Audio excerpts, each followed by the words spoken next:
ये आकाशवाणी है।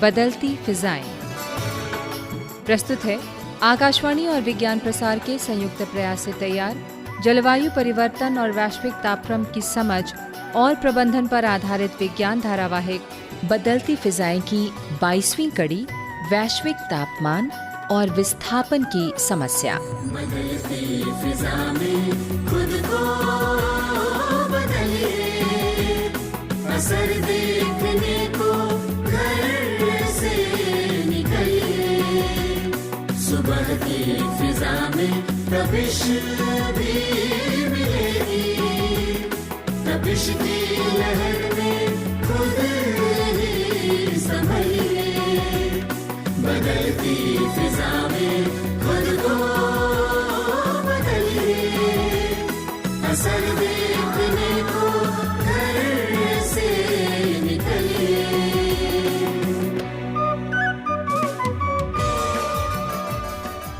Oh my God, इतना सारा काम, उसके ऊपर स्कूल का प्रोजेक्ट और विद्यालय की वार्षिक डिबेट भी नजदीक आ रही है। इस बार तो मुझे जीतना ही है। अब मैंने अपने नोट्स कहाँ रख दिए? रमेश, तुम्हारा नाश्ता तैयार है, कहाँ हो तुम? आया मम्मा। खाना डाइनिंग टेबल पर लगा दिया है। जी। पिछले सप्ताह क्या कहा था, याद है ना? ओफो, मैं वार्षिक डिबेट की बात कर रही हूँ। जी मम्मा। उसकी डेट्स आ गई हैं। आई होप तुमने नोटिस बोर्ड पढ़ा होगा। यस मम्मा, मैं अपने नोट्स ही ढूंढ रहा था, मेरे टीचर ने मुझे दिए थे।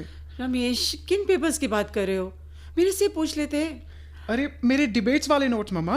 अच्छा, वो सारे पेपर्स, वो तो मैंने तुम्हारे कमरे की अलमारी में रखे थे।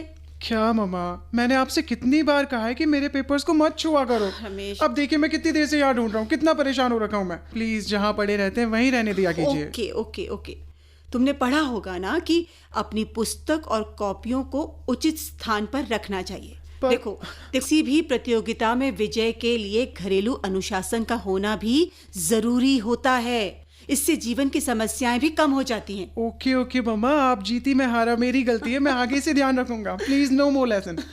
मुझ पर वैसे ही काम का बहुत प्रेशर है। देखो, सभी चीजों को सहजता से लेना सीखो। वैसे भी तुम स्कूल में अच्छा ही कर रहे हो। सॉरी मम्मा, मैंने कहा तो मैं आगे से ध्यान रखूंगा, मुझे समझ आ गया है। आपने मेरी सारी बुक्स और नोट्स इतने अच्छे से जो रख दिए हैं। अच्छा, मुझे बताओगे तुम्हारी डिबेट का विषय क्या है? जी।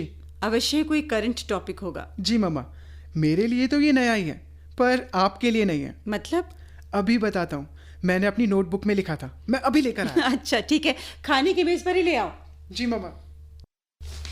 ये देखिए मम्मा, तो इस बार की हमारी डिबेट का विषय है ग्लोबल वार्मिंग, विस्थापन और शरणार्थी समस्या। इंटरेस्टिंग। जानती है मम्मा, हमारी टीचर ने बताया कि ये विश्व की वर्तमान उभरती हुई समस्या पर केंद्रित है। इसमें विश्व परिदृश्य, ग्लोबल वार्मिंग और उससे उपजती शरणार्थियों की समस्या जुड़ी हुई है। अच्छा है और रुचिकर विषय है।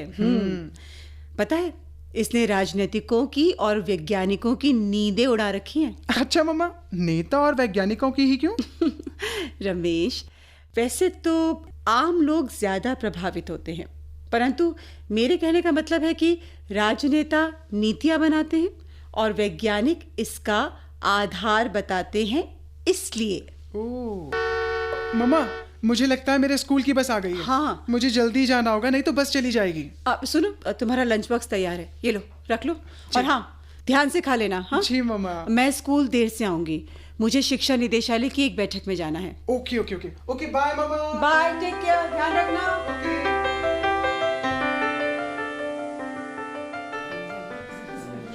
प्रिय विद्यार्थियों, मैं आज मुख्य बिंदु पर चर्चा करने से पहले बताना चाहूंगी कि राजधानी क्षेत्र में पर्यावरण प्रदूषण की समस्याएं दिन प्रतिदिन कितनी गंभीर होती जा रही हैं। विश्व के सबसे अधिक प्रदूषित शहरों में 3 शहर राष्ट्रीय राजधानी क्षेत्र से आते हैं। ये एक गंभीर समस्या है जिसे हम सब मिलकर ही दूर कर सकते हैं। सरकार अपने स्तर पर सभी कदम उठा रही है, लेकिन परिणाम अभी कोसों दूर है। यदि चीन में बीजिंग और इंग्लैंड में लंदन की प्रदूषण की समस्या दूर हो सकती है, तो हम क्यों नहीं कर सकते हैं?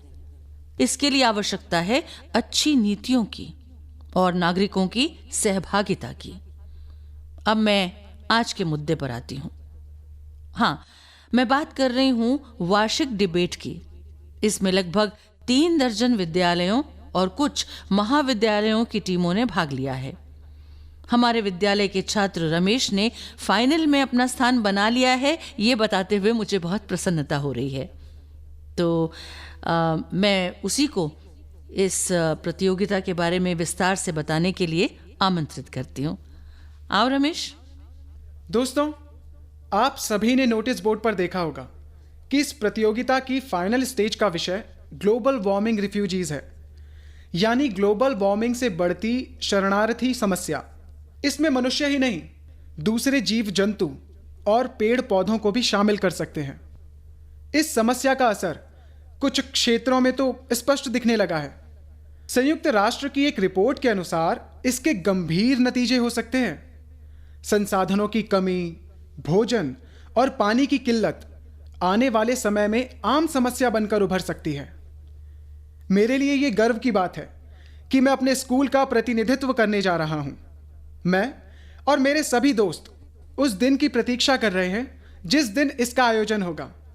विद्यालय की ओर से मिल रहे सहयोग और प्रोत्साहन के लिए मैं स्कूल प्रशासन और आप सभी का बहुत बहुत धन्यवाद करता हूं। वाह वाह, क्या आत्मविश्वास है। आप सभी को मालूम होना चाहिए कि वर्तमान में आपदाओं के कारण प्रति सेकंड एक व्यक्ति बेघर हो रहा है। सोमालिया में सूखे के कारण सन 2011-2012 में, पाकिस्तान में सन 2010 और 2012 में आई बाढ़, और नेपाल में सन 2015 के भूकंप के कारण लाखों लोगों को अपना घर-बार छोड़ना पड़ा है।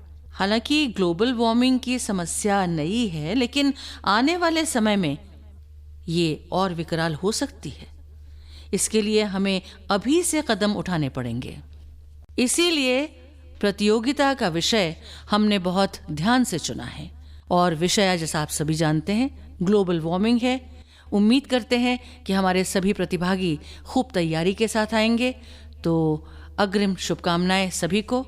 धन्यवाद।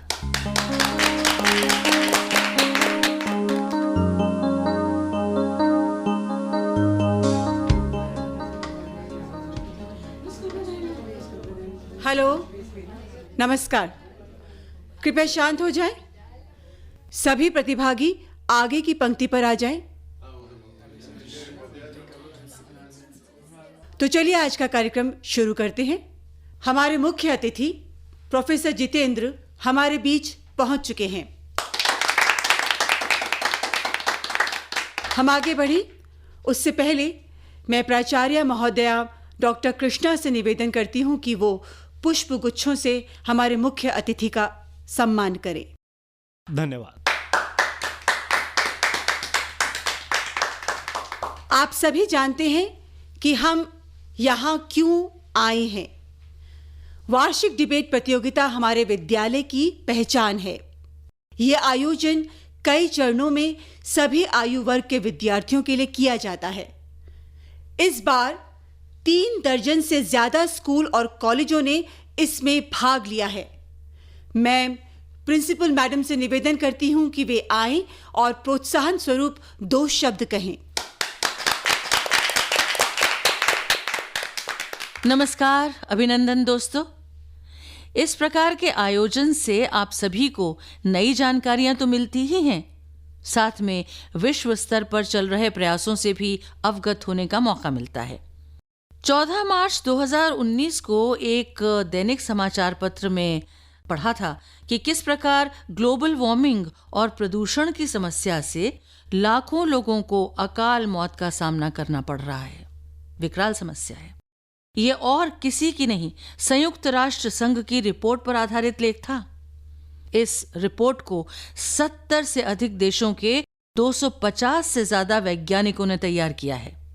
मुझे आशा है कि आज की इस चर्चा में इस प्रकार नए मुद्दे उभर कर सामने आएंगे जिससे समस्या का कोई कारगर निदान संभव हो सके। मैं अपनी ओर से और बाकी सब यहाँ जो उपस्थित हैं उनकी ओर से विद्यालय की आयोजन समिति की इस आयोजन के लिए भी आभारी हूँ, जिससे हमारे विद्यार्थी आगे चलकर अहम भूमिका निभा सकेंगे। और हाँ, सबसे आखिर में लेकिन सबसे महत्वपूर्ण बात, सभी प्रतिभागियों को हम सब की ओर से, मेरी ओर से ढेर सारी शुभकामनाएं। धन्यवाद मैम। मैं सभी प्रतिभागियों को अपनी सीट पर बैठने के लिए स्टेज पर आमंत्रित करती हूँ। पर्यावरण वैज्ञानिक डॉक्टर जितेंद्र जी आज विशेषज्ञ, संचालक और निर्णायक की भूमिका निभाएंगे। प्रोफेसर जितेंद्र कृपया स्टेज पर अपना स्थान ग्रहण करें और ओपनिंग रिमार्क्स के लिए कृपया माइक पर आएं। धन्यवाद प्रभा जी। आप सभी को नमस्कार। आशा करता हूं कि सभी प्रतिभागी तैयार होंगे। B relaxed. आज की डिबेट थोड़ी भिन्न होगी। इसके 3 भाग होंगे। पहले भाग में प्रतिभागियों को सीधे सीधे अपनी बात कहनी है। दूसरा राउंड रैपिड फायर क्विज के रूप में होगा और अंतिम भाग में गिने चुने शब्दों में सारांश पर पहुंचना है। प्रभा जी स्कोर का ध्यान रखेंगी। सभी तैयार हैं? जी सर। सभी प्रतिभागी इस बात का ध्यान रखें कि डॉक्टर जितेंद्र का निर्णय फाइनल होगा। धन्यवाद प्रभा जी। तो शुरू करते हैं। पहले प्रतिभागी रमेश अपनी बात कहें। आदरणीय प्रधानाचार्य जी, निर्णायक महोदय, शिक्षकगण एवं मेरे सहपाठी मित्रों, मैं अपनी बात अमेरिका के पूर्व राष्ट्रपति जनाब बराक ओबामा के एक कथन से शुरू करना चाहूंगा। एक सच्चाई है जो इस सदी की पहचान बन गई है और वो है मौसम में बदलाव। जी हां, इसकी भयावहता इसी से जानी जा सकती है कि पेरिस समझौते में 190 से अधिक देशों के वैज्ञानिकों ने इसकी तरफ सभी देशों के राज्याध्यक्षों का ध्यान आकर्षित किया कि यदि ग्रीन हाउस गैसों का उत्सर्जन इसी प्रकार रहा तो पृथ्वी को अपने मूल स्वरूप में लाना असंभव होगा। देखिए, ये एक बहुत बड़ी विभीषिका होगी जिसे ठीक करना लगभग नामुमकिन होगा। आपदाओं से बचने के लिए और भोजन पानी के लिए लोगों को नए स्थानों की ओर कूच करना पड़ सकता है। एक ऐसी त्रासदी जिससे शांति भंग होगी। दोस्तों, सबसे अच्छे उदाहरण के रूप में मध्य अमेरिका से संयुक्त राज्य अमेरिका आने वाले प्रवासियों को लिया जा सकता है। जी हां, इसकी विस्तार से चर्चा लेखक और पत्रकार टॉड मिलर ने अपनी पुस्तक स्टॉर्मिंग द वॉल में की है। ग्लोबल वार्मिंग के कारण आने वाले अकाल, सूखा, बाढ़, चक्रवात, जमीन का धंसना जैसी समस्याएं मध्य अमेरिका की समस्या को और विकराल बना सकती हैं। मौसम वैज्ञानिक दक्षिणी अमेरिका के मध्य भाग को ग्राउंड जीरो के रूप में ले रहे हैं। ये दोनों तरफ से समुद्र से घिरा है। ग्लोबल वार्मिंग का प्रभाव इस क्षेत्र में पड़ने वाले देशों पर सबसे अधिक पड़ेगा। एक अध्ययन से पता चला है कि सन 2050 तक मैक्सिको के 10 लोगों में से एक व्यक्ति विस्थापितों की श्रेणी में होगा। हमारे देश में भी कुछ पर्यावरणविद हिमालय और उत्तर पूर्व के क्षेत्रों को लेकर अध्ययन कर रहे हैं। देखिए, ग्लोबल वार्मिंग कोई भविष्यवाणी नहीं है, ये एक सच्चाई है जो हमारे सामने घट रही है। इसी के साथ मैं अपनी वाणी को विराम देना चाहूंगा। आप सभी का बहुत बहुत धन्यवाद। सही समय पर विराम रमेश। अब हमारे अगले प्रतिभागी हैं महेश। आए महेश। धन्यवाद सर। आदरणीय प्रधानाचार्य जी, निर्णायक महोदय, शिक्षकगण एवं मेरे सहपाठियों, ग्लोबल वार्मिंग की समस्या बहुत ही सुंदर ढंग से फिल्म क्लाइमेट रिफ्यूजीज में बताई गई है। पिछले सप्ताह ही मैंने अपने दोस्तों के साथ ये फिल्म क्लाइमेट रिफ्यूजी देखी है। ये पहली ऐसी फिल्म है जिसमें मौसम परिवर्तन के कारण प्रभावित लोगों पर रोशनी डाली गई है। इसमें राष्ट्रीय, अंतर्राष्ट्रीय स्तर पर पड़ने वाले राजनैतिक प्रभावों को बखूबी उठाया गया है। दोस्तों, ग्लोबल वार्मिंग कोई कल्पना नहीं है, हमारे सामने मुंह बाएं खड़ी समस्या है। ग्लोबल वार्मिंग के चलते इस सदी के मध्य तक लाखों लोग अपने घरों को छोड़ने के लिए विवश हो जाएंगे। परंतु दोस्तों, सवाल ये उठता है कि एक देश से दूसरे देश में विस्थापित होने वाले लोगों के लिए क्या व्यवस्था की गई है? ग्लोबल वार्मिंग से हो रहे विस्थापित शरणार्थियों की संख्याएं आज कहीं ज़्यादा है। क्लाइमेट वॉर जैसी शब्दावली कुछ देशों में आज गूंज रही है। बांग्लादेश, चीन, Chad, Fiji, Sudan, Kenya, Maldives, Europe और अमेरिका में फिल्माई गई ये फिल्म तथ्यों पर आधारित है जो एक खतरनाक स्थिति की ओर इशारा करती है। परंतु दोस्तों, प्रश्न उठता है कि क्या हम आने वाली स्थिति का सामना करने के लिए तैयार हैं? रहने के लिए हमारे पास एक ही ग्रह है। इसलिए दोस्तों, हमारा नैतिक दायित्व है कि आने वाली पीढ़ियों को हम अपने इस ग्रह को उसी रूप में दें जैसा हमें अपने पूर्वजों से मिला था। धन्यवाद। महेश जिस प्रकार धारा प्रवाह बोल रहे थे, मुझे लगा उसे रोकने के लिए बजर बजाना ही पड़ेगा, परंतु समय का पूरा ख्याल। और अब हमारी अगली प्रतिभागी हैं सोनाली। आदरणीय प्रधानाचार्य जी, निर्णायक महोदय, शिक्षकगण एवं मेरे दोस्तों, मैं अपनी बात को उस जगह से शुरू करना चाहूँगी जहाँ महेश ने छोड़ी है। अब हमारा एक ही ध्येय होना चाहिए, वो है पृथ्वी की सुरक्षा। हाँ, हमारा ये दायित्व बनता है कि हम अपनी इस पृथ्वी को आने वाली पीढ़ियों को सुरक्षित और जैसा हमने लिया था उसी रूप में सौंपें। यदि ग्लोबल वार्मिंग की समस्या ऐसे ही बनी रही तो सन 2050 तक 15 करोड़ से लेकर 100 करोड़ तक लोगों के विस्थापित होने की समस्या सामने आ सकती है। ये ऐसी स्थिति होगी जो इससे पहले इस ग्रह पर कभी नहीं घटी। हम अपने पर्यावरण को कार्बन डाइऑक्साइड गैस से भर रहे हैं, जिससे तापमान बढ़ता जा रहा है और पृथ्वी गर्म होती जा रही है। ये कार्बन कहाँ से आ रहा है? जीवाश्म ईंधन को काम में लेने से।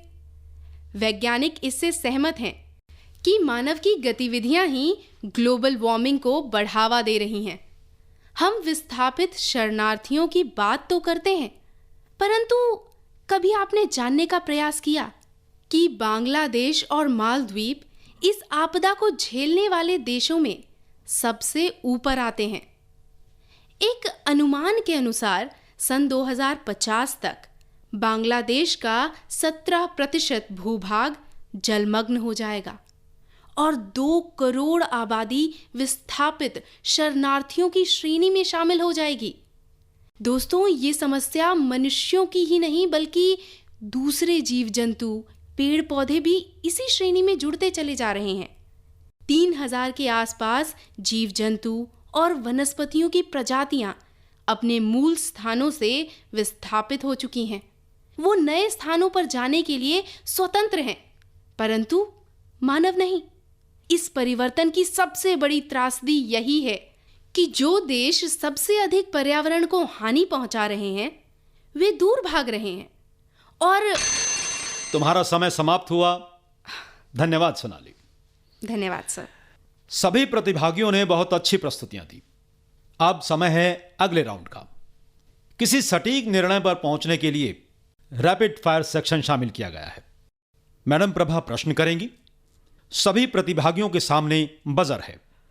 जो पहले बजर दबाएगा वही प्रश्न का उत्तर देगा। तो सभी तैयार है ना? Yes ma'am. Yes ma'am. आपका पहला सवाल है, किस वर्ष को अंतर्राष्ट्रीय विस्थापित वर्ष की पहचान मिली है? सोनाली। जी मैम। कई मायनों में वर्ष 2018 को इस श्रेणी में लिया जा सकता है। सुरक्षा और शरण पाने के लिए लाखों लोग मध्य अमेरिका, अफ्रीका, पश्चिमी एशियाई देशों से संयुक्त राज्य America, Europe, Canada, Australia, New Zealand की ओर प्रस्थान कर रहे हैं। बहुत सुंदर।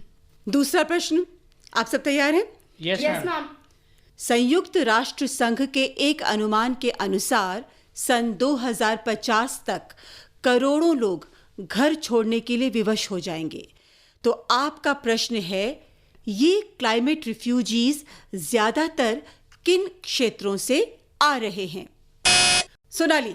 क्लाइमेट चेंज के कारण विस्थापित होने वाले लोग ज्यादातर कम विकसित क्षेत्रों से आते हैं, जैसे अफ्रीका, एशिया और दक्षिण अमेरिका। परंतु त्रासदी देखिए, इन्हें शरणार्थी और विस्थापितों की श्रेणी में नहीं लिया जाता है। Well done Sonali. Thank you sir. और अब हमारा अगला सवाल है। इसके लिए ज्यादातर क्लाइमेट रिफ्यूजीज शब्द प्रयोग में लाया जाता है, परंतु इन विस्थापितों को शरणार्थियों की श्रेणी में नहीं गिना जाता है। ऐसा क्यों? महेश।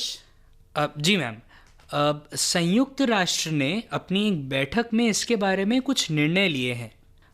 सन 2015 के पेरिस सम्मेलन में एक टास्क फोर्स का गठन किया गया था, जिसका काम ग्लोबल वार्मिंग से होने वाले विस्थापितों के बारे में सुझाव देना था। विभिन्न देशों को इस बारे में ठोस कदम उठाने के लिए और गरीब देशों को विकसित राष्ट्रों द्वारा आर्थिक मदद करना इसके सुझावों में शामिल किया गया। तो ये था हमारा दूसरा राउंड, और अब समय है अंतिम चरण का। प्रतिभागियों को सारांश में 1 या 2 वाक्यों में अपनी बात कहनी है। रमेश, शुरू करें। धन्यवाद सर। साथियों, मेरे विचार में ग्लोबल वार्मिंग की लड़ाई हम सब की है। ये हम सबका सामूहिक दायित्व है, जिसमें देर करना खतरे की घंटी समान है। महेश, यदि हम अपना नैतिक दायित्व निभाने में चूक गए तो आने वाली हमारी पीढ़ी हमारा आंकलन एक गलत इंसान के रूप में करेगी। हमें ग्लोबल वार्मिंग और इससे होने वाले विस्थापन से हर हालत में लड़ना ही होगा। सोनाली। भगवान ने रहने के लिए हमें एक ही ग्रह दिया है। मानव को इसे समझना होगा। हमारा एक ही ध्येय होना चाहिए, वो है सुरक्षित धरती। तो इसी के साथ संपन्न होती है हमारी ये डिबेट। जब तक प्रभा जी रिजल्ट तैयार करें, मैं प्रिंसिपल मैडम को माइक देता हूं। डॉक्टर जितेंद्र, धन्यवाद। बहुत सुंदर, बहुत उत्साह से भरपूर सभी प्रतिभागियों ने बड़े अच्छे ढंग से अपने विचार रखे। कुछ राजनेता इस समस्या को बहुत हल्के में ले रहे हैं, यहां तक कि विज्ञान को झूठा बता रहे हैं और इस समस्या को काल्पनिक भय बता रहे हैं। जबकि सच तो ये है कि ग्लोबल वार्मिंग और इसके कारण हो रहा विस्थापन एक सच्चाई है, कड़वी सच्चाई, एक ऐसी सच्चाई जिसे झुठलाया नहीं जा सकता।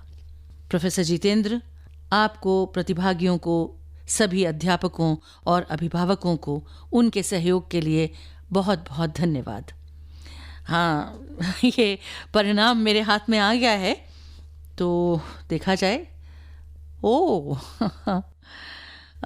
मैं डिक्लेयर करती हूँ वो नाम जो आज विजेता हैं। वो हैं सोनाली।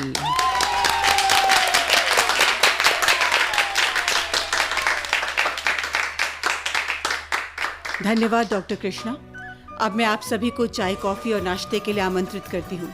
इसकी व्यवस्था ऑडिटोरियम के बाहर की गई है और सभी छात्रों का धन्यवाद और आभार।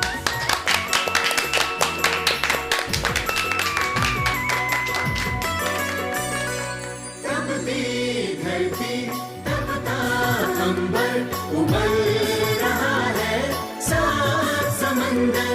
तेज धूप का असर बढ़ा है, क्रोध सूर्य का शिखर चढ़ा है।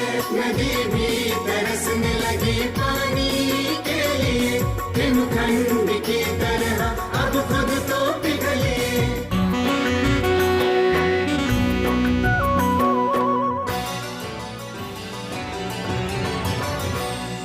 बदलती फिजाएं। अभी आप आकाशवाणी और विज्ञान प्रसार के संयुक्त प्रयास से तैयार जलवायु परिवर्तन और वैश्विक तापक्रम की समझ और प्रबंधन पर आधारित विज्ञान धारावाहिक बदलती फिजाएं की 22वीं कड़ी सुन रहे थे। वैश्विक तापमान और विस्थापन की समस्या। आलेख व अनुसंधान डॉक्टर RS यादव का था। हिंदी अनुवाद सविता यादव। शीर्षक गीत डॉक्टर मेहता नगेंद्र सिंह। समन्वय डॉक्टर नकुल पराशर और डॉक्टर बीरेंद्र कुमार त्यागी। निर्देशन शरद शर्मा। प्रस्तुति सहायक नवीन कुमार और इस कड़ी के प्रस्तुतकर्ता थे दिलीप झा।